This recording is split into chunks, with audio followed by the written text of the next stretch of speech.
सभी को नमस्कार मित्रों। बटनेर आईएएस की यूट्यूब क्लासेस में आप सभी का हार्दिक स्वागत है। कल हम बात कर रहे थे मंत्रिपरिषद और प्रधानमंत्री के बारे में। उसी क्रम को आगे बढ़ाते हुए आज जो हम चर्चा करने जा रहे हैं और हमारा चर्चा का विषय है संसद, इनकी पार्लियामेंट के बारे में आज हम पढ़ेंगे, जिसमें हमें लोकसभा, राज्यसभा, उनकी गतिविधियाँ, उनके कार्य, टोटल चीज़ के बारे में पढ़ना है। हम पढ़ते हैं संसद। पहला ही प्रश्न यह बनता है कि संसद के कुल कितने सदन होते हैं। अगर वो आपसे सदन पूछता है कितने सदन होते हैं, तो सदन होते हैं दो, एक लोकसभा और दूसरा राज्यसभा। लेकिन अगर वो आपसे पूछता है कि संसद के कितने अंग होते हैं, अगर उसने अंग पूछ लिए हैं तो अंग होते हैं तीन, एक राष्ट्रपति, राज्यसभा और लोकसभा। संसद के सदन पूछे तो दो होते हैं, लोकसभा और राज्यसभा, और संसद के अंग पूछे तो तीन होते हैं, प्रेसिडेंट, राज्यसभा और लोकसभा। इस लेसन में आगे बढ़ने से पहले इंडियन पॉलिटी कोर्स के बारे में एक महत्वपूर्ण जानकारी दोस्तों। दरअसल इस कोर्स को हम लोग ऑलरेडी कंप्लीट कर चुके हैं हमारी एंड्रॉयड ऐप पर। हमारी एंड्रॉयड ऐप पर इंडियन पॉलिटी का कंप्लीट कोर्स ऑलरेडी मौजूद है और इस कोर्स के तहत हमने 100 से ज़्यादा वीडियोस बनाए हैं। साथ ही इन वीडियोस के पीडीएफ्स भी आप लोगों को मिल जाने वाले हैं। इसके अलावा दोस्तों आपको इंडियन पॉलिटी के 1 ईयर के करंट अफेयर्स भी मिलने वाले हैं हमारी ऐप के ऊपर। तो ये जो कोर्स है अपने आप में कंप्लीट हो जाता है आईएएस प्रीलिम्स एग्जाम के लिए इंडियन पॉलिटी का। ठीक है, तो अगर आप लोग इंडियन पॉलिटी को फटाफट कंप्लीट करना चाहते हैं, अभी तो आप यूट्यूब पर देख रहे हैं, लेकिन अगर आप चाहते हैं कि आप सभी लेसन्स, पूरा कंटेंट आपको एक साथ मिल जाए, तो आप हमारी एंड्रॉयड ऐप को डाउनलोड कीजिए। आपको हमारी ऐप पर यह कोर्स मिल जाएगा। ये हमारी एंड्रॉयड ऐप का डेस्कटॉप वर्जन है दोस्तों। अगर आप लोग चाहते हैं कि आप हमारे लेसन्स को लैपटॉप में देखें या फिर आप डेस्कटॉप में अपने पर्सनल कंप्यूटर में देखें, तो आप लोग bhatnerias.com पर जा सकते हैं और इसके जरिए भी आप लोग हमारे कोर्सेज को एक्सेस कर सकते हैं। जिस तरह से ये इंडियन पॉलिटी का पूरा कोर्स आपको यहाँ नजर आ रहा है, सीसेट 2021 का कोर्स नजर आ रहा है, एनवायरनमेंट एंड इकोलॉजी का कोर्स नजर आ रहा है, तो तमाम कोर्सेज यहाँ पर मौजूद हैं। हमारे कोर्सेज की खासियत ये है कि ये सभी कोर्सेज पूरी तरह से अफोर्डेबल हैं और क्वालिटी के साथ कोई भी कॉम्प्रोमाइज नहीं किया गया है दोस्तों। इनकी कीमत ऐसी है कि एक किताब से भी कम पैसे देकर आप इन कोर्सेज को खरीद सकते हैं। पूरे 1 साल की आपको वैलिडिटी मिल जाती है। यहां पर आप इंडियन पॉलिटी कोर्स की एक झलक भी देख सकते हैं दोस्तों। आपके सामने है 104 वीडियोस अभी इसके अंदर मौजूद हैं और 2 या 3 वीडियोस ही आनी इस कोर्स में बाकी है, तो जल्दी ही अपलोड हो जाएंगी। और देखिए 75 पीडीएफ भी इसके तहत अपलोड किए जा चुके हैं, तो जो भी थोड़े बहुत पीडीएफ बचे हैं वो भी बहुत जल्दी, थोड़े दिनों के अंदर ही कंप्लीट कर दिए जाएंगे। तो अपने आप में ये कोर्स मुकम्मल है दोस्तों। वीडियोस तो आप लोग पूरी मानिए। देखिए किस तरह से हमने कवर किया है। यहां पर ये देखिए चैप्टर, देखिए हिस्टोरिकल बैकग्राउंड का जो चैप्टर बना हुआ है, इस चैप्टर के अंदर आप जाएंगे तो आपको 2 वीडियोस मिलेंगी और 2 ही पीडीएफ फाइल्स मिलेंगी। इसी तरह से आप मेकिंग ऑफ द कॉन्स्टिट्यूशन में जाएंगे तो 6 वीडियोस मिलेंगी और 6 इनकी फाइल्स मिलेंगी। इसी तरह से देखिए फंडामेंटल राइट्स के आप चैप्टर में जाएंगे तो इसके अंदर 5 वीडियोस आपको मिलने वाली हैं और 6 इनकी पीडीएफ फाइल्स मिलने वाली हैं। तो इस तरह से तमाम चीजें बहुत ही व्यवस्थित तरीके से आपको हमारे इस कोर्स के तहत हमारी ऐप पर मिलने वाली हैं। तो ये दोस्तों हमारा कोर्स रहेगा इंडियन पॉलिटी का। उम्मीद करते हैं कि अगर आप लोग चाहते हैं फटाफट इस कोर्स को देखना मुकम्मल तरीके से पीडीएफ के साथ, तो आप हमारी ऐप डाउनलोड करेंगे और इस कोर्स को हासिल करेंगे। बहुत ही नॉमिनल प्राइस में आपको ये कोर्स वहां पर मिलने वाला है। 260, महज 260 रुपए देकर आपको ये कोर्स कंप्लीटली मिल जाने वाला है, जिसमें आपको तमाम वीडियोस और पीडीएफ मिल जाने वाले हैं। इस कोर्स की एक और खास बात देखिए दोस्तों, जैसा कि मैंने आपको बताया कि आईएएस प्रीलिम्स एग्जाम को ध्यान में रखते हुए इंडियन पॉलिटी का ये कोर्स आप लोगों के लिए बहुत फायदेमंद रहने वाला है। यहां पर देखिए आईएएस प्रीलिम्स एग्जाम्स के जो भी प्रीवियस पेपर्स हुए हैं उनमें इंडियन पॉलिटी के जो भी क्वेश्चंस आए हैं ज्यादातर हमने कवर किए हैं, खास तौर पर पिछले 17 सालों के, प्रीवियस 17 ईयर्स के जो भी एमसीक्यूज रहे हैं इंडियन पॉलिटी विषय के, वो हमने कवर किए हैं। 2004 से लेकर आईएएस प्रीलिम्स 2020 तक के सभी प्रीवियस ईयर्स एमसीक्यूज कवर किए गए हैं इंडियन पॉलिटी के। तो ये कोर्स आप लोगों के बहुत ज्यादा काम में आने वाला है, आपको बहुत ज्यादा फायदा पहुंचाने वाला है। तो फटाफट हमारी Android app Bhatner IAS download कीजिए और एक्सप्लोर कीजिए हमारे तमाम कोर्सेज को। अब आप मुझसे ये पूछ सकते हैं कि भाई राष्ट्रपति को संसद का अंग क्यों माना गया है? कि लोकसभा और राज्यसभा तो संसद के अंग हैं, ठीक है, पर राष्ट्रपति क्यों? क्योंकि संसद का जो मुख्य काम होता है वो होता है कानूनों का निर्माण करना, और कानून निर्माण जो प्रक्रिया है वो तब तक पूर्ण नहीं मानी जाएगी जब तक कि राष्ट्रपति जी द्वारा उस पर हस्ताक्षर नहीं किए जाते। यानी कानून निर्माण की अगर हम बात करें तो राष्ट्रपति का भी रोल है, अतः राष्ट्रपति को संसद का अंग माना जाता है। तो संसद के सदन 2 और संसद के अंग पूछे तो 3। संसद का जो उल्लेख है वो है अनुच्छेद 79 में, जिसमें लिखा गया है कि संसद का मतलब क्या होगा? संसद का मतलब होगा लोकसभा प्लस राज्यसभा प्लस राष्ट्रपति। यानी कि राष्ट्रपति संसद का अंग माना गया है, ये संविधान में स्पष्ट रूप से उल्लेखित है। आर्टिकल 79 साफ साफ शब्दों में ये उल्लेख करता है कि राष्ट्रपति संसद का अंग है, और ऐसा अनुच्छेद 79 में लिखा गया है। अनुच्छेद 79 में संसद का उल्लेख है, अनुच्छेद 80 में राज्यसभा का उल्लेख है, और अनुच्छेद 81 में लोकसभा का उल्लेख है।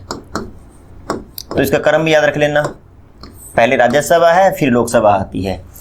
79 में लोकसभा राज्यसभा राष्ट्रपति से मिलकर संसद बनती है, ये बात लिखी गई है। अनुच्छेद 80 में राज्यसभा, उसकी संरचना, उसके कार्यकलाप, उसके सदस्य संख्या, उसका उल्लेख है, और अनुच्छेद 81 में लोकसभा का उल्लेख है।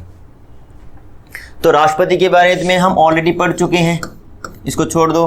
तो अब हमें पढ़ना है लोकसभा और राज्यसभा, और जिसमें हम पहले शुरू करने जा रहे हैं राज्यसभा, क्योंकि राज्यसभा का उल्लेख लोकसभा से पहले है। तो उसी क्रम से हम पढ़ते हुए राज्यसभा के बारे में पढ़ेंगे।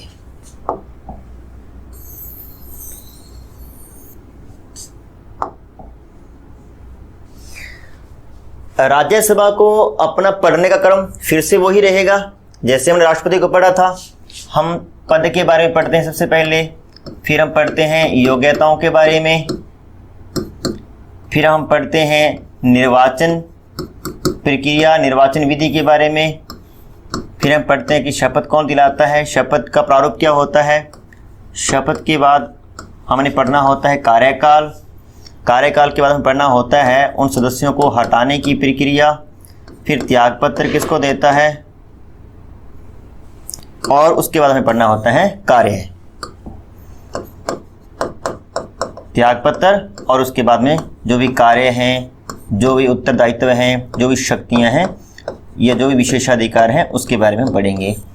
तो राज्यसभा को पढ़ने का भी अपना क्रम यही रहेगा, लोकसभा को पढ़ने का क्रम भी यही रहेगा। उसके बाद जितने भी हम संस्थाएं पढ़ेंगे, सर्वोच्च न्यायालय है या फिर उच्च न्यायालय है, निर्वाचन आयोग है, वित्त आयोग है, जो भी है, उनको पढ़ने का क्रम यही रहेगा। तो हम पद की बात करते हैं। पद का मतलब यहाँ पे क्योंकि हम बात कर रहे हैं राज्यसभा की, तो राज्यसभा एक पद तो है नहीं, एक संस्था है। तो इसमें हम ये पढ़ेंगे कि सबसे पहले उल्लेख कौन से अनुच्छेद में है, जो कि हम पहले पढ़ चुके हैं। अनुच्छेद 80 में राज्यसभा की संरचना का उल्लेख है, ये पढ़ेंगे। अब पद में हम राज्यसभा की लगभग सारी विशेषताएं पढ़ लेंगे जो इन विशेषताओं में नहीं आएगी। जैसे राज्यसभा की अधिकतम सदस्य संख्या कितनी है, या ये कह सकते हैं कि राज्यसभा की कुल सदस्य संख्या जो है वो है 250। और अगर आपसे ये पूछ लिया जाए कि राज्यसभा की सदस्य संख्या वर्तमान में कितनी है, अगर आपसे पूछा जाए कि वर्तमान में राज्यसभा की सदस्य संख्या कितनी है, तो वो है 245। प्रश्न आ जाए कि कुल सदस्य संख्या कितनी है, तो उसका उत्तर होगा 250। प्रश्न आ जाए कि वर्तमान में राज्यसभा की कुल सदस्य संख्या कितनी है, तो 245, यानी वर्तमान शब्द लगते 245 हो जाएगा। और यहां पर मैं आपको बता देना चाहता हूं कि इस 245 को भी हम दो भागों में बांटेंगे। इसका एक भाग हो जाएगा जिसमें आ जाएंगे निर्वाचित सदस्य, कि निर्वाचित सदस्य कितने होते हैं, और दूसरा आ जाएगा मनोनीत सदस्य। तो आपको पता है निर्वाचित मनोनीत कितने होते हैं, पहले हम बात कर लेते हैं मनोनीत की। तो कितने होते हैं, 12 सदस्य, और बाकी जो बच गए वो कौन होंगे, निर्वाचित, यानी कि 233। यानी कि अगर हम सदस्य संख्या 245 मान के चलते हैं तो निर्वाचित सदस्यों की संख्या कितनी होगी, 233। लेकिन एग्जामिनर ऐसे भी पूछ सकता है कि राज्यसभा की अधिकतम कितनी सदस्य संख्या निर्वाचित होती है। अगर आपसे वो अधिकतम पूछता है तब हमें 250 में से ये 12 माइनस कर देंगे तो कितने बच जाएंगे, 238। यानी 238 हो सकती है अगर सदस्य संख्या को हम 250 रखते हैं तो। लेकिन चूंकि वर्तमान में सदस्य संख्या 245 है तो निर्वाचित सदस्य संख्या कितनी हो जाएगी, 233। ये 233 कहाँ से होती है, तो इसमें 28 राज्य आ जाएंगे प्लस जो केंद्र शासित प्रदेश हैं वो आ जाएंगे, से हो जाएगी 233। और 12 सदस्य मनोनीत होते हैं। राष्ट्रपति में भी हमने पढ़ा था, जब हम राष्ट्रपति की व्यवस्थापिका शक्तियों के बारे में पढ़ रहे थे वहाँ पे मैंने पढ़ा था कि कौन कौन से क्षेत्र हैं जहाँ से ये सदस्य मनोनीत किए जाते हैं। तो जो क्षेत्र हैं वो हम उल्लेख कर लेते हैं यहाँ पे। नंबर 1 है विज्ञान, नंबर 2 है कला, नंबर 3 है साहित्य, और नंबर 4 है समाज सेवा। क्योंकि प्रश्न ये भी बन सकता है कि निम्न में से किस आधार पर राज्यसभा के सदस्यों का मनोनयन नहीं हो सकता। यानी कि ये जो 12 सदस्य हैं वो या तो विज्ञान के आधार पर कि विज्ञान में उनकी विशेष ख्याति प्राप्त हो, या फिर कला में, या फिर साहित्य में, या फिर समाज सेवा में जिन लोगों की विशेष ख्याति प्राप्त है, राष्ट्रपति ऐसे 12 सदस्यों को राज्यसभा में मनोनीत कर सकते हैं। तो अपने को यह भी याद रखना है कि वो कौन कौन से क्षेत्र हैं। तो कुल सदस्य संख्या 250, वर्तमान में 245, जिसमें से 233 निर्वाचित और 12 सदस्य मनोनीत, और जो 12 मनोनीत होते हैं वो किस आधार पे होते हैं वो हमने देख लिए हैं। अब अगला जो बिंदु है हमारा चर्चा का, उसमें 2-3 बातें पढ़नी है अपने को कि जो राज्यसभा है, राज्यसभा का प्रथम बार गठन कब हुआ और राज्यसभा की प्रथम बैठक कब हुई, ये प्रश्न भी आजकल पूछे जाने लगे हैं। तो राज्यसभा का जो गठन है वो हुआ 3 अप्रैल 1952 को, और राज्यसभा की जो पहली बैठक है वो हुई थी 13 मई 1952 को। राज्यसभा का गठन हुआ था 3 अप्रैल 1952 को। उस समय इसको राज्यसभा न कहकर कहा जाता था council of the state, council of the states. Rajya Sabha का जब गठन हुआ था 3 अप्रैल 1952 को, उस समय इसका नाम राज्यसभा न होकर क्या था, काउंसिल ऑफ द स्टेट्स। लेकिन 1954 में इसका नाम बदलकर क्या कर दिया गया, 1954 में नाम बदलकर कर दिया गया राज्यसभा।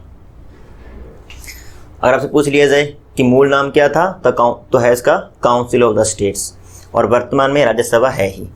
पहली बैठक हुई 13 मई 1952 को। अब हमने गठन की बात कर ली, तो यहाँ पे हमें यह भी थोड़ा सा अध्ययन कर लेना चाहिए कि राज्यसभा का प्रथम सभापति कौन था, उपसभापति कौन था, वर्तमान में सभापति कौन है, उपसभापति कौन है। तो करंट भी इसमें अपना क्लियर हो जाएगा। तो हम बात कर लेते हैं प्रथम सभापति, राज्यसभा का प्रथम सभापति। तो प्रथम सभापति कौन होगा, प्रथम सभापति वही व्यक्ति होगा जो प्रथम उपराष्ट्रपति था और प्रथम उपराष्ट्रपति थे एस राधाकृष्णन। एस राधाकृष्णन। और प्रथम उपसभापति की बात करें तो राज्यसभा का प्रथम उपसभापति थे S V Krishnamurthy Rao. S V Krishnamurthy Rao. वर्तमान सभापति की बात करें तो आप सभी को विदित है वर्तमान सभापति कौन है। वर्तमान सभापति हैं वेंकैया नायडू जी और वर्तमान उपसभापति हैं हरिवंश नारायण सिंह। हरिवंश नारायण सिंह।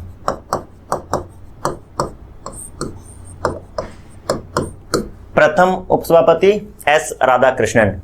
प्रथम उपसभापति एस वी कृष्णमूर्ति राव। वर्तमान सभापति वेंकैया नायडू जी और वर्तमान उपसभापति हरिवंश नारायण सिंह।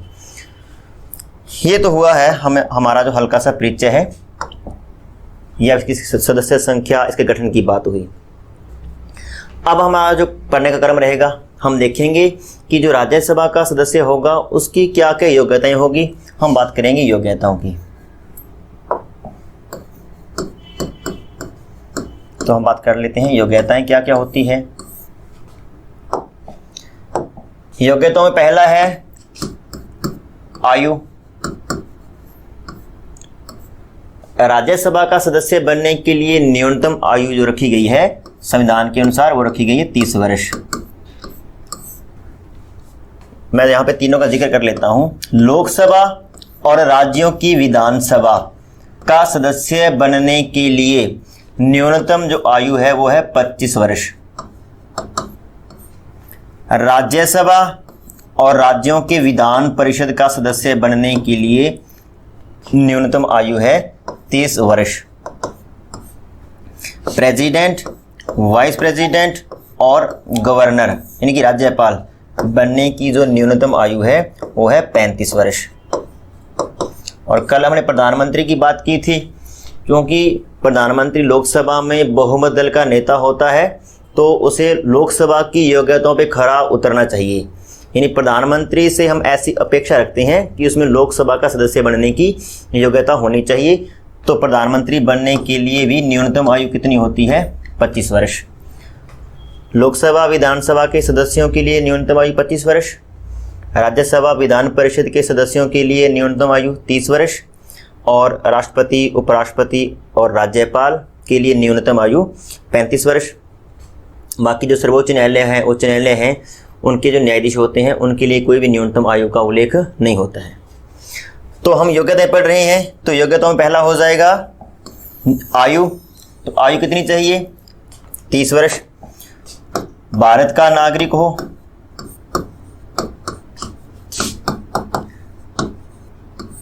और वैसे ये दो ही योग्यताएं हैं जो पढ़ने लायक हैं, और दोनों में भी अगर हम देखें तो सिर्फ आयु वाली योग्यता ही है जो पढ़ने लायक है।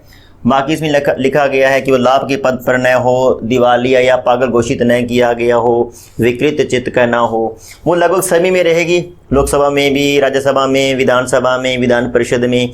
तो उनको लिखने की आवश्यकता नहीं है, पढ़ने की आवश्यकता नहीं है। मेन यहाँ पे आयु है, तो आयु का उल्लेख है 30 वर्ष। योग्यताओं के बाद हम पढ़ते हैं कि इनका निर्वाचन कैसे होता है।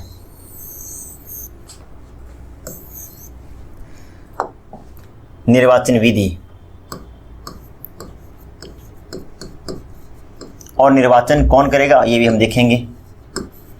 निर्वाचन विधि, जब हम उपराष्ट्रपति के बारे में पढ़ रहे थे तो हमने उपराष्ट्रपति और राष्ट्रपति दोनों की निर्वाचन विधि का जिक्र किया था। तो हमने पढ़ा था कि एकल संक्रमणीय आनुपातिक गुप्त मतदान पद्धति से उनका चुनाव होता है।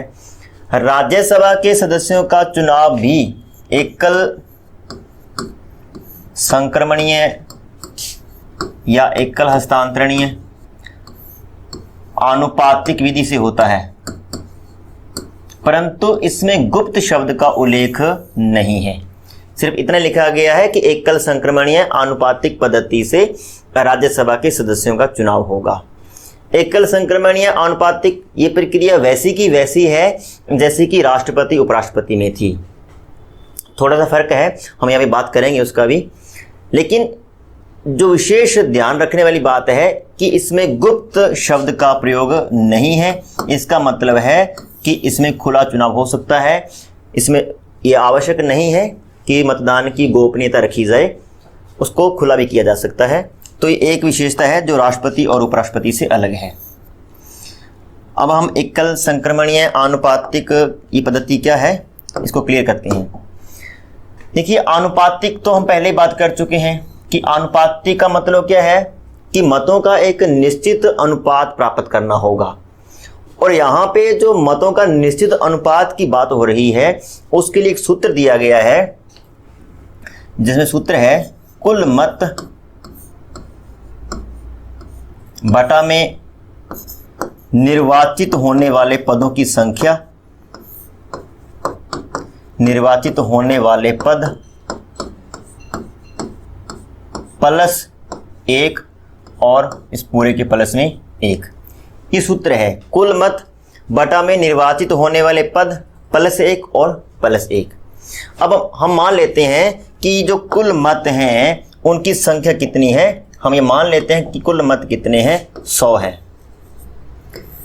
निर्वाचित होने वाले पद 1 भी हो सकता है, 2 भी हो सकते हैं, 3 भी हो सकते हैं, 10 भी हो सकते हैं, क्योंकि इसमें सभी राज्यों का अपना अलग अलग सिस्टम रहता है।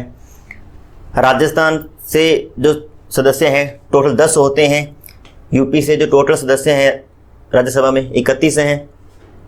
दिल्ली से 3 हैं, पुडुचेरी से 1 है, सिक्किम से 1 है। तो जिस राज्य में जितनी सीटें हैं उस हिसाब से इसका बंटवारा होगा। और चूंकि अभी राज्यसभा के चुनाव हुए हैं हाल ही में, तो हमें वैसे भी पता है। मान लेते कुल मत हैं 100, निर्वाचित होने वाले पदों की संख्या हम मान लेते हैं कि 4 है, प्लस में 1 सूत्र में हमारे है, हम सूत्र में 1 रख देंगे और इसमें हम 1 रख देंगे। तो ये हो जाएंगे 5। 5 को 100 से काटेंगे कितना आएगा, 20 और 21। कि अगर 4 व्यक्तियों को हमें निर्वाचित करना है और कुल मतों की संख्या है 100, तो ऐसी स्थिति में प्रत्येक जीतने वाले व्यक्ति के खाते में 21 मत आने चाहिए। अगर 21 से कम मत आते हैं तो वह व्यक्ति नहीं जीतेगा। यानी 100 मत हैं तो 21 आते ही व्यक्ति जीत जाएगा, फिर 21 आते दूसरा, और फिर 21 आते तीसरा, और फिर 21 आते चौथा। 21। और अगर मान लेते कि भाई निर्वाचित होने वाले पदों की संख्या 3 है, हम ये मान लेते हैं कि यहाँ पे 3 है, तो 3 और 1 4, तो इसको काटते तो आता 25, 25 और 1 26। अगर 3 उम्मीदवार जीतने हैं, 3 सीटों के लिए चुनाव हो रहा है, तो प्रत्येक जीतने वाले व्यक्ति को कम से कम 26 मत आने आवश्यक हैं अगर मतों की संख्या टोटल 100 है। तो इसमें कितने उम्मीदवार, यही कहें कि कितनी सीटों पर चुनाव हो रहा है, उसके अकॉर्डिंग हमें देखना होता है कि जीतने वाले व्यक्ति को कितने मत प्राप्त करने हैं, जिसका सूत्र है ये कुल मत बटा में निर्वाचित होने वाले पदों की संख्या प्लस में 1 और फिर इसके प्लस में 1। इस आधार पर हम बताएंगे कि एक व्यक्ति के खाते में कितने मत आने चाहिए। इसको बोलते हैं आनुपातिक। और एकल संक्रमणीय बिल्कुल वैसा का वैसा है जैसा राष्ट्रपति और उपराष्ट्रपति में था। अगर किसी व्यक्ति को 26 मत प्राप्त नहीं होते हैं तो हम क्या करेंगे, सबसे कम मतों वाले व्यक्ति को चुनाव से बाहर करेंगे और उसके मतों का संक्रमण करेंगे। ये संक्रमण तब तक होता रहेगा जब तक 26 मत एक व्यक्ति के खाते में नहीं आते हैं। तो इसको बोलते हैं एकल संक्रमणीय आनुपातिक पद्धति। इसमें हम खुला शब्द का प्रयोग नहीं करेंगे। अब दूसरा, हमने निर्वाचन विधि का उल्लेख तो कर लिया, निर्वाचन विधि, लेकिन अब हमें ये देखना है कि निर्वाचनकर्ता कौन है। तो यहाँ पे हम पहले आते हैं अनुसूची 4 पर, हमें उसका जिक्र करना पड़ेगा। अगर आपने मेरी अनुसूची वाली वीडियो देखी है तो उससे क्लियर हो जाएगा, नहीं तो हम दोबारा से यहाँ पे चर्चा कर लेते हैं अनुसूची 4 में क्या लिखा गया है। अनुसूची 4 में लिखा गया है कि जो राज्यसभा के निर्वाचित होने वाले स्थान हैं, राज्यसभा के निर्वाचित होने वाले स्थान, क्योंकि मैंने पहले बात कर ली, मैं दोबारा से क्लियर कर दूं कि 233 निर्वाचित हैं प्लस 12 जो हैं वो मनोनीत हैं। तो जो निर्वाचित होने वाले स्थान हैं, यानी कितने स्थानों की बात हो रही है, 233 की। इनका आवंटन विभिन्न राज्यों में किया गया है। विभिन्न राज्यों में किया गया है। इसका मतलब ये है कि राज्यसभा में आने वाले ये 233 सदस्य कहाँ से आएंगे, या यूँ कहें कि कितने कितने किस राज्य से आएंगे, इसका उल्लेख अनुसूची 4 में है। सर्वाधिक जो सदस्य संख्या है वो यूपी की है। यूपी से आते हैं 31 सदस्य यूपी से चुनकर आते हैं राज्यसभा में। राजस्थान की बात करें तो राजस्थान से 10 सदस्य आते हैं। दिल्ली की बात करें तो दिल्ली से 3 हैं, पुडुचेरी से 1 है, सिक्किम, गोवा, अरुणाचल प्रदेश इनसे भी लगभग 1-1 है, पंजाब से 7 हैं। तो राज्यसभा के निर्वाचित होने वाली जो सीटें हैं यानी 233 सीटें हैं, इसमें से 233 सदस्यों में से कितने कितने किस राज्य से चुनकर आएंगे, इसका उल्लेख है अनुसूची 4 में। इसका मतलब है कि यूपी से जो 31 सदस्य चुन के आएंगे, इनका चुनाव कौन करेगा? इनका चुनाव करेगी यूपी की विधानसभा। विधानसभा के जो सदस्य होते हैं, जो विधायक होते हैं, वो लोग इन 31 सदस्यों को चुनकर राज्यसभा में भेजेंगे। दिल्ली से 3 आते हैं तो दिल्ली की विधानसभा अपने वहाँ से 3 सदस्यों को चुनकर राज्यसभा में भेजेगी। या यूँ कहें कि राज्यसभा के सदस्यों का चुनाव कौन करता है? राज्य सरकारें या फिर राज्य करते हैं, इसीलिए इसको हम क्या बोलते हैं? राज्यसभा। दूसरा लोकसभा होती है तो लोकसभा के सदस्यों का चुनाव लोग करते हैं, इसलिए वो लोगों की सभा है। राज्यसभा के सदस्यों का चुनाव राज्य करते हैं, इसलिए यह राज्यों की सभा है।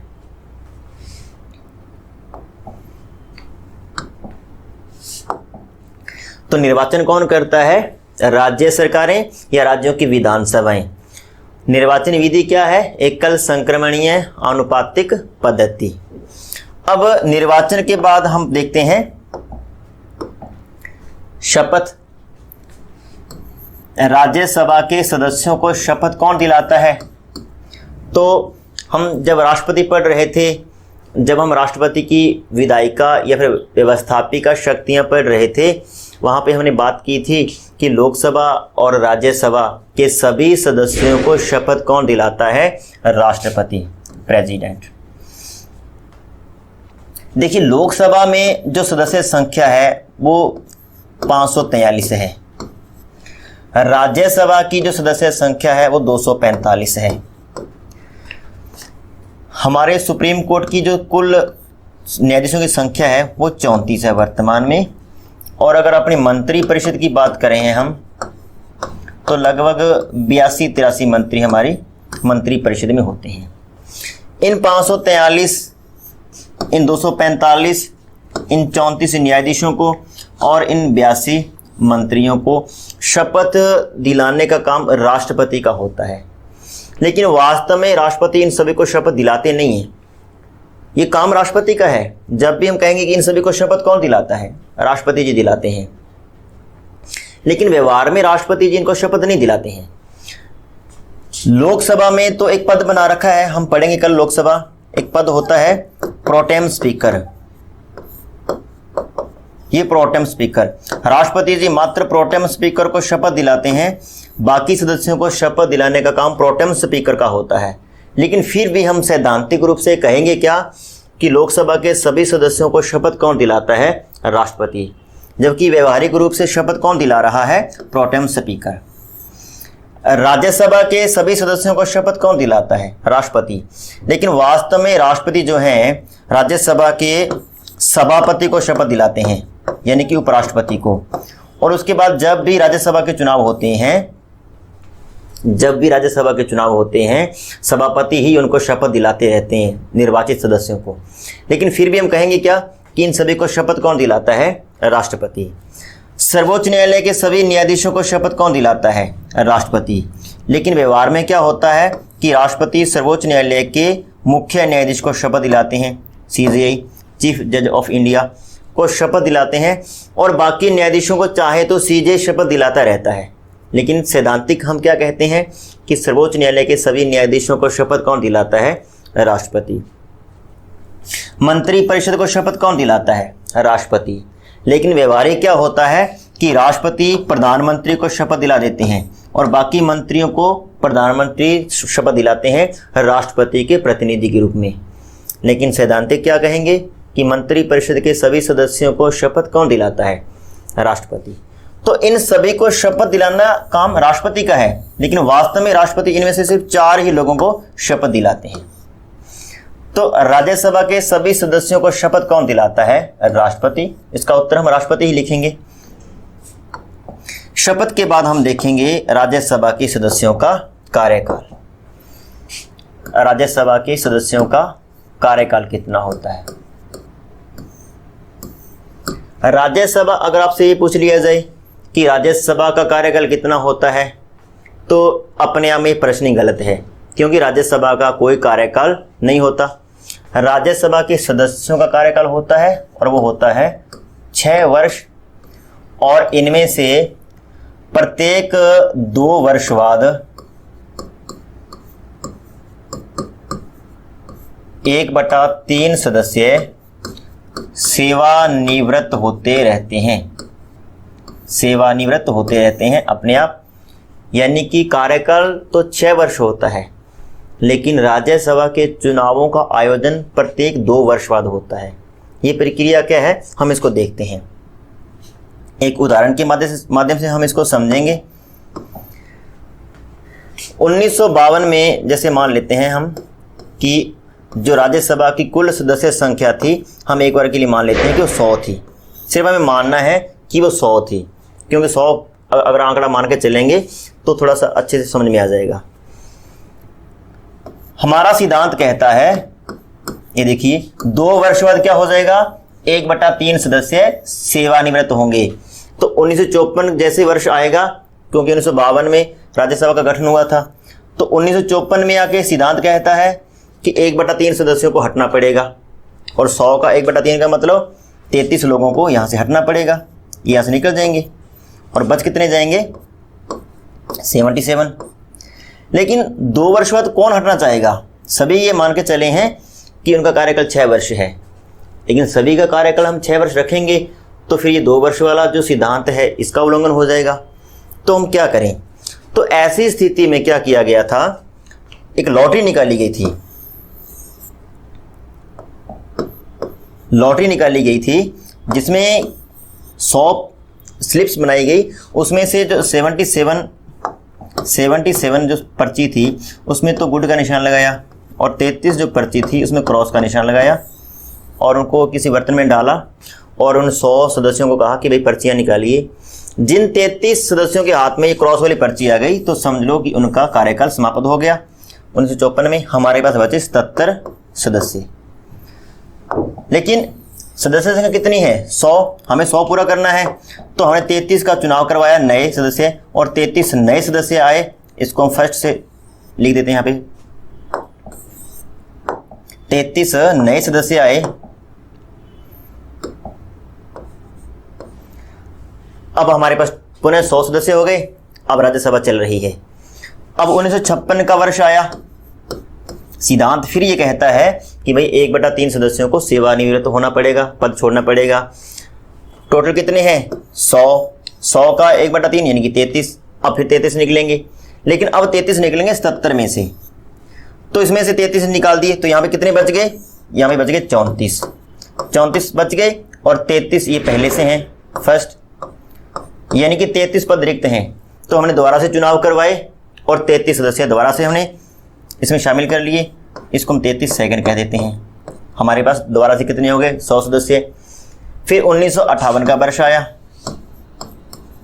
सिद्धांत फिर ये कहता है कि भाई 1/3 सदस्यों को हटना पड़ेगा। अब 33 हमने यहाँ पे हटा दिए, 33 हमने यहाँ पे हटा दिए, तो बाकी के जो 34 बचे हैं, ये वाले 34, ये यहाँ पे आके अपने आप हट जाएंगे, क्योंकि इनका कार्यकाल 6 वर्ष हो चुका है। 1952 में बने थे ये लोग, 1958 का वर्ष चल रहा है, 6 वर्ष हो गए, तो ये 34 हट जाएंगे।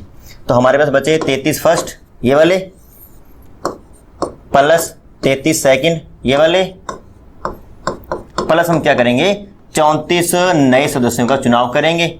हमारे पास पुनः कितने हो गए, 100 सदस्य। फिर मान लो कि 1960 का वर्ष आया। अब यहाँ पे जो हमने 33 सिलेक्ट किए थे, ये देखो, ये हमने सिलेक्ट किए थे 1954 में। अब इनका कार्यकाल 6 वर्ष हो चुका है, तो ये अपने आप 33 सदस्य पद छोड़ देंगे, हम नए चुनाव कराएंगे, नए 33 और आ जाएंगे। फिर 1962 में ये वाले 33, जो 33 सेकंड है ये वाले, फिर 1964 में ये वाले, यानी ये क्रम चलता रहेगा।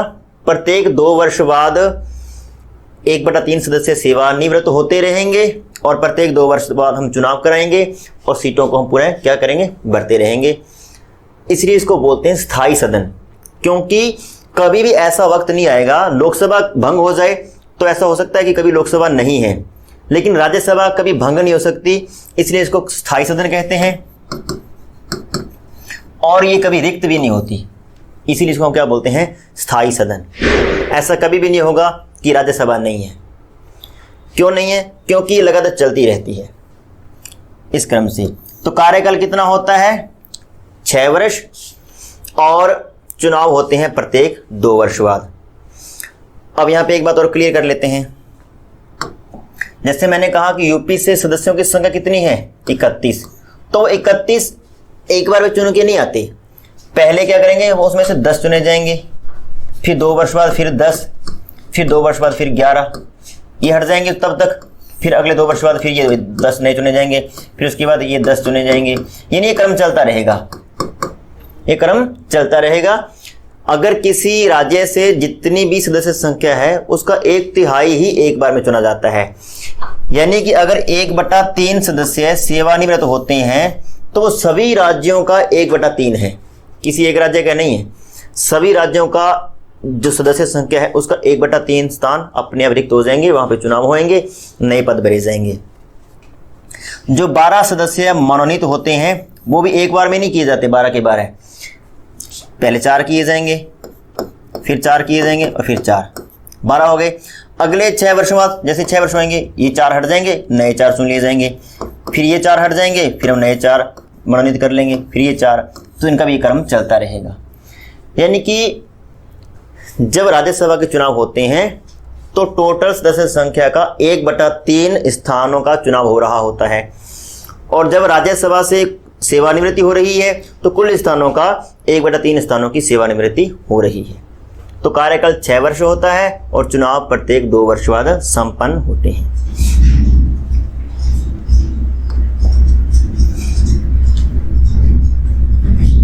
उसके बाद में है त्यागपत्र, कि राज्यसभा के सदस्य अपना त्यागपत्र किसको सौंपते हैं। राज्यसभा में सभापति होता है, राज्यसभा में उपसभापति होता है और अन्य सदस्य होते हैं।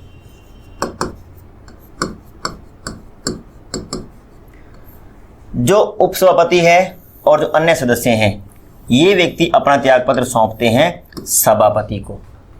अगर आपसे प्रश्न पूछ लिया जाए कि राज्यसभा के सदस्य अपना त्यागपत्र किससे संबोधित करते हुए सौंपते हैं, तो राज्यसभा के सदस्य अपना त्यागपत्र किसको सौंपेंगे? सभापति को। राज्यसभा का उपसभापति अपना त्यागपत्र किसको संबोधित करते हुए सौंपता है?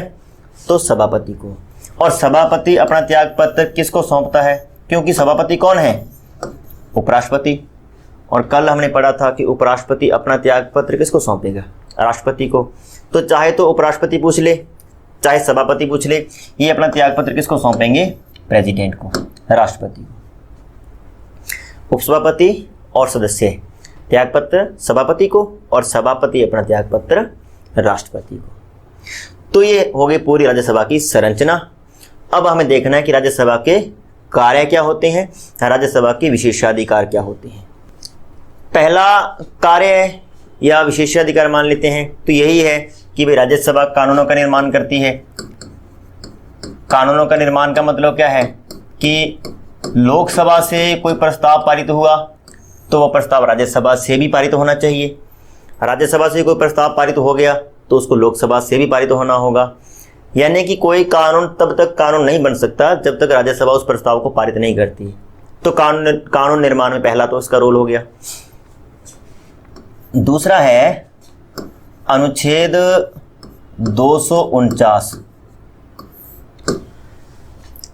अनुच्छेद 249 को पढ़ने से पहले हमें थोड़ा सा यहाँ पे 7वीं अनुसूची को टच करना होगा। हम उसको पढ़ लेते हैं थोड़ा सा हल्का सा। देखिए 7वीं अनुसूची है उसमें मुख्य विषय क्या है कि इसमें शक्तियों का बंटवारा किया गया है और शक्तियों का बंटवारा करके 3 सूचियां बनाई गई हैं। पहली है संघ सूची, लगभग 100 विषय संघ सूची में है। दूसरी है राज्य सूची, लगभग इसमें 61 विषय हैं। और तीसरी है समवर्ती सूची, जिसमें 52 विषय वर्तमान में रखे गए हैं। संघ सूची का मतलब है कि संघ सूची में जो 100 विषय रखे गए हैं उस पे कानून बनाने का अधिकार केवल और केवल सेंट्रल गवर्नमेंट को है। राज्य सूची में जो विषय रखे गए हैं इसका मतलब है कि इस पर कानून बनाने का अधिकार केवल और केवल राज्य सरकारों को है। और समवर्ती सूची में हमने पहले पढ़ रखा है कि समवर्ती वाले जो विषय होते हैं वो साझा विषय होते हैं। केंद्र सरकार भी कानून बना सकती है, राज्य सरकार भी कानून बना सकती है। लेकिन अगर इत्तेफाक से दोनों सरकारों ने एक ही विषय पे कानून बना लिया है और वो दोनों कानून एक दूसरे के विरोधी हो गए हैं तो ऐसी स्थिति में राज्य सरकार वाला कानून रद्द हो जाएगा और केंद्र वाला मान्य होगा। यहाँ तक तो ठीक है। लेकिन अनुच्छेद 249 जो है वो इस अवधारणा जिसको हमने पढ़ा है इसका उल्लंघन करता है।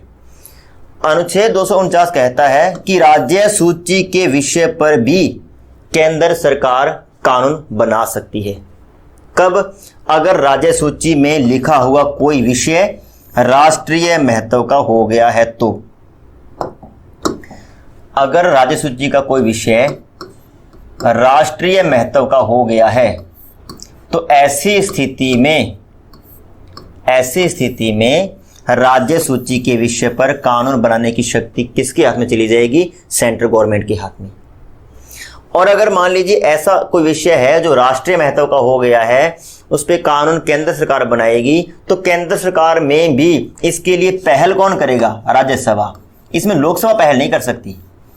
अगर कोई विषय राष्ट्रीय महत्व का हो गया है तो राज्यसभा प्रस्ताव लेके आएगी, संसद में राज्यसभा प्रस्ताव रखेगी। लोकसभा कभी भी ऐसा प्रस्ताव नहीं रख सकती। लोकसभा अपनी सहमति या असहमति प्रकट कर सकती है कि भाई ऐसा कोई जो प्रस्ताव लेके आए हैं ये कानून बनना चाहिए या नहीं बनना चाहिए। लेकिन लोकसभा इस मामले में पहल नहीं कर सकती, क्योंकि राज्यसभा क्या है? राज्यों की सभा। राज्य सूची क्या है? राज्यों की सूची। तो ये राज्य सरकारों का अपना आंतरिक मामला है। तो राज्यों की सभा ही तय करेगी कि राज्यों के मामले में इंटरफेयर करना है कि नहीं करना। अगर ऐसा इंटरफेयर करना पड़े तो ये अधिकार केवल और केवल राज्यसभा को है। ये राज्यसभा का विशेषाधिकार है। अनुच्छेद 249 राज्यसभा का विशेषाधिकार है।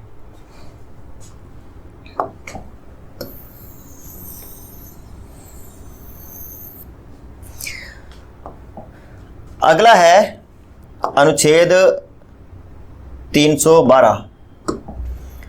तीसरा है इसमें अनुच्छेद 312 जो कि अखिल भारतीय सेवाओं से संबंधित है। अखिल भारतीय सेवाएं।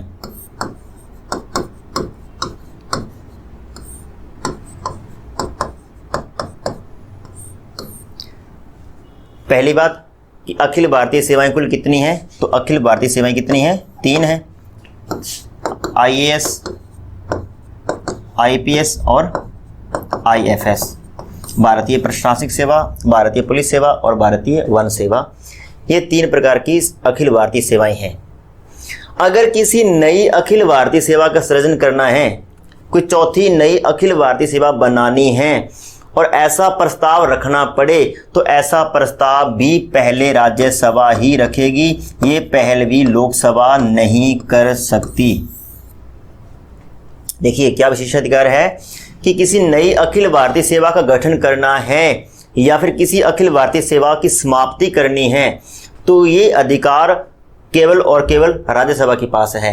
ऐसा प्रस्ताव राज्यसभा रखेगी, लोकसभा उससे अपनी सहमति या फिर असहमति प्रकट कर सकती है। लोकसभा इस मामले में पहल नहीं कर सकती। तो पहला वाक्य हो जाएगा कि कानूनों का निर्माण, जो सिंपल है, इसमें तो कुछ खास बात नहीं है। दूसरा है कि अनुच्छेद 249 के तहत राज्यसभा राज्य सूची के विषय पर कानून बनाने के लिए पहल कर सकती है।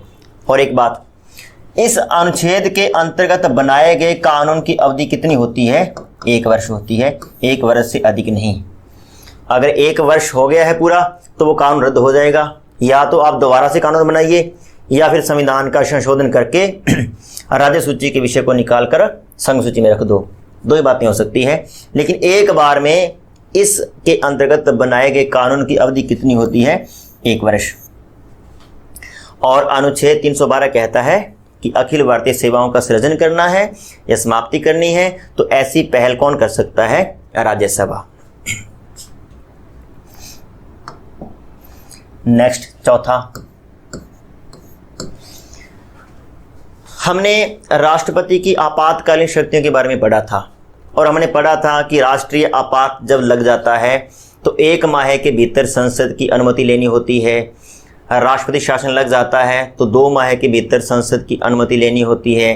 या फिर अगर वित्तीय आपात की घोषणा हो गई है तो 2 माह के भीतर संसद की अनुमति लेनी होती है। अब मान लेते हैं कि 2 माह के भीतर संसद की अनुमति लेनी है। संसद मतलब यहाँ पे लोकसभा और राज्यसभा है। संसद की अनुमति लेनी है, लेकिन संसद की अनुमति हम लेने ही वाले थे कि इतने में लोकसभा भंग हो गई। हमें मान लेते हैं लोकसभा भंग हो गई। अब संसद के नाम पर सिर्फ क्या है? राज्यसभा है। तो अगर लोकसभा भंग हो गई है तो आपातकाल की अनुमति अकेली राज्यसभा भी दे सकती है, अकेली लोकसभा नहीं दे सकती। अकेली लोकसभा कभी भी राष्ट्रीय आपात की अनुमति नहीं दे सकती, परंतु अकेली राज्यसभा दे सकती है जब लोकसभा भंग हो चुकी है।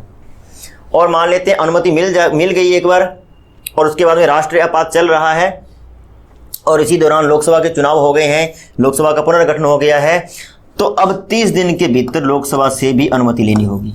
अब लोकसभा से अनुमति लेनी होगी, लेकिन लोकसभा भंग हो गई है तो इसकी आवश्यकता नहीं होती है।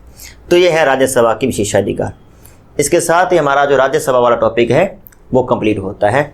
हमने राज्यसभा की पूरी प्रक्रिया के बारे में पढ़ लिया, हमने राज्यसभा के विशेषाधिकारों के बारे में पढ़ लिया। कल हम लोकसभा पढ़ेंगे, उसके बाद हम लोग संसद के क्या कार्य होते हैं, संसद का क्या क्या क्षेत्राधिकार होता है, कौन कौन सी समितियां होती हैं, कौन कौन से प्रस्ताव संसद में लाए जाते हैं, उनके बारे में जिक्र करेंगे।